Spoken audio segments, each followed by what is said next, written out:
ये लो साहब। ये पकड़ो अपने पैसे, हमें नहीं करनी इतने कम पैसों में तुम्हारे यहाँ नौकरी। ये क्या बदतमीजी है? तुम्हारी हिम्मत कैसे हुई पैसे फेंकने की? तुम जानते हो ना मैं इस कंपनी का मालिक हूँ। साहब ये बात तो आप राहुल साहब से पूछो कि हमने ये पैसे यहाँ पे क्यों फेंके हैं और यहाँ पे क्यों नौकरी नहीं करना चाहते हम। चुप करो तुम दोनों, ज्यादा बकवास करने की जरूरत नहीं है। तुम्हें पता नहीं है सर यहाँ पर इंपॉर्टेंट काम कर रहे हैं। तुम एक काम करो, तुम बाहर चलो, मैं आके बात करता हूँ। नहीं साहब, हम कहीं नहीं जाएंगे, हम यहीं रह के आप लोगों के सामने ही बात करेंगे। और बड़े साहब को भी तो पता चलना चाहिए कि आप हमारे साथ इस कंपनी में क्या करते हो। ज्यादा ना बकवास करने की जरूरत नहीं है तुम दोनों को। और देखिए ना सर कैसे जवान चला रहे हैं, इनको अच्छे से पता है कि मैं इस कंपनी का मैनेजर हूँ, फिर भी मुझसे बहसबाजी कर रहे हैं। मैं तो कह रहा हूँ सर, इन लोगों को ना धक्के मार के बाहर निकाल दो। इन लोगों को ना लगता है अपनी नौकरी प्यारी नहीं है।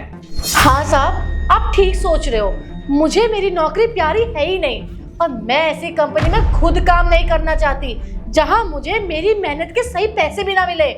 हर साहब, हम भाई बहन दिन रात इतनी मेहनत करते हैं कि हम 4 पैसे बचा के अपने गांव भेज सके, अपने माँ बाप के पास, लेकिन हमारी इतनी मेहनत का हमें क्या फल मिल रहा है? ये चंद से पैसे साहब, जिसमें हमारा ही गुजारा नहीं हो रहा, तुम अपने माँ बाप को क्या ही भेजेंगे?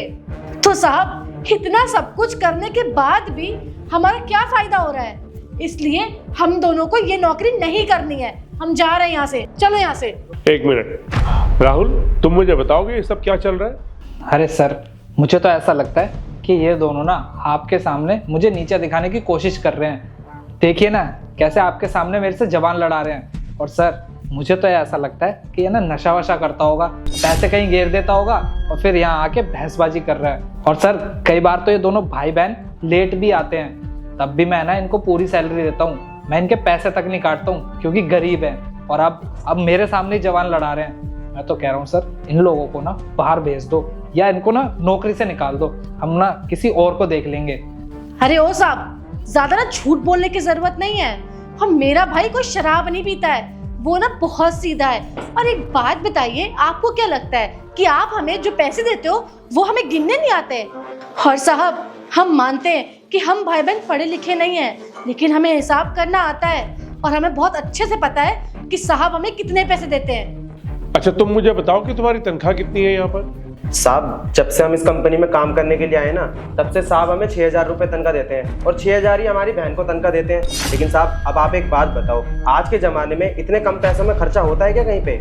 साहब हम सोचते हैं कि इस कंपनी में ज़्यादा रुक के हम ज़्यादा काम करेंगे ताकि हमें बढ़ के पैसे मिले, लेकिन हम कितनी भी मेहनत कर लें उसके बावजूद भी हमें इतने कम पैसे मिलते हैं। साहब हम पूरे महीने काम करते हैं, कभी भी छुट्टी नहीं लेते, हमारी तबीयत भी खराब होती है ना, तब भी हम काम करने आते हैं यहाँ पे, फिर भी हमें इतने कम पैसे मिलते हैं। साहब हम इसलिए इस कंपनी में काम नहीं करेंगे। और तो और साहब हमारी छुट्टी होने के बाद अपने घर लेके जाते हैं और हमसे घर का अपना सारा काम करवाते हैं, झाड़ू पोछा बर्तन, यहाँ तक कि खाना तक हमसे बनवाते हैं और बोलते हैं कि इसके पैसे हम अलग से देंगे।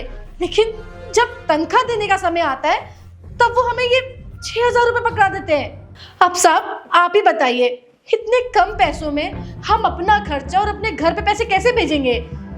इसीलिए साहब हम आपके आगे हाथ जोड़ते हैं कि हमें आपके यहाँ नौकरी नहीं करनी है। क्या 6,000 रुपये? लेकिन तुम्हारी सैलरी तो 15,000 रुपये है। राहुल क्या तुम इन दोनों को 6,000 रुपये देते हो? तुम एक काम करो, तुम लोग बाहर बैठो, मैं अभी राहुल से बात करके तुम्हें बुलाता हूँ। ठीक है साहब। अरे सर आप कहाँ इनकी बातों में आ रहे हो, ये ना झूठ बोल रहे हैं। चुप रहो राहुल, मुझे पता है कौन सच बोल रहा है कौन झूठ बोल रहा है। तुम इन गरीबों का पैसा खाते हो, इन गरीबों की आधी सैलरी। तुम्हें पता है कितनी मेहनत करते हैं ये? इतनी मेहनत करने के बाद बेचारे 2 पैसे कमाते हैं और उसका आधा हिस्सा तुम ले लेते हो। कैसे जिएंगे ये लोग? और आज मैं कंपनी का हिसाब किताब देख रहा था तो उसमें पूरे 5 लाख रुपए का गबन है। क्या मुझे बताओगे कि ये 5 लाख रुपया कहाँ गया? और तुम क्या बताओगे? ये 5 लाख रुपया तुम्ही ने लिया है, तुम्ही ने गबन किया है कंपनी के 5 लाख। मैं तुम्हें एक अच्छा इंसान समझता था, इसीलिए मैंने तुम्हें इस कंपनी में मैनेजर रखा, लेकिन मुझे नहीं पता था कि मैं एक सांप को पाल रहा हूं। अब मुझे तुम ये बताओ कि तुम इन गरीबों का पैसा और कंपनी का गबन किया हुआ 5 लाख मुझे वापस दोगे या मैं पुलिस बुलाकर तुम्हें जेल भेजूंगा। जेल? नहीं नहीं सर, मुझे जेल मत भेजिए। दरअसल सर मुझे ना लालच आ गया था। मैंने सोचा कि थोड़ा सा हेर फेर कर लूँगा, किसी को क्या ही पता चलेगा। पर इन भाई बहनों की वजह से ना आज मेरी पोल खुल जाएगी, मुझे बिल्कुल भी आइडिया नहीं था। सर मुझे माफ़ कर दीजिए, मैंने बहुत बड़ी गलती कर दी। अगर आप मुझे काम से निकाल देंगे तो मेरा करियर ख़त्म हो जाएगा। सर प्लीज़ मुझे माफ़ कर दो, और मैं ये जो भी पैसे हैं ना मैं जल्दी से जल्दी लौटाने की कोशिश करूँगा। Please sir. पैसे तो तुम्हें इन गरीबों के वापस करने ही पड़ेंगे, और मैं तुम्हें छोड़ूंगा नहीं। अगर तुमने इन गरीबों के पैसे वापस नहीं किए और कंपनी का पैसा वापस नहीं किया तो मैं तुम्हें सड़क पे ले आऊंगा। अब निकल जाओ यहाँ से, गेट आउट फ्रॉम हियर। ठीक है सर, मैं जल्दी पैसे लौटा दूंगा।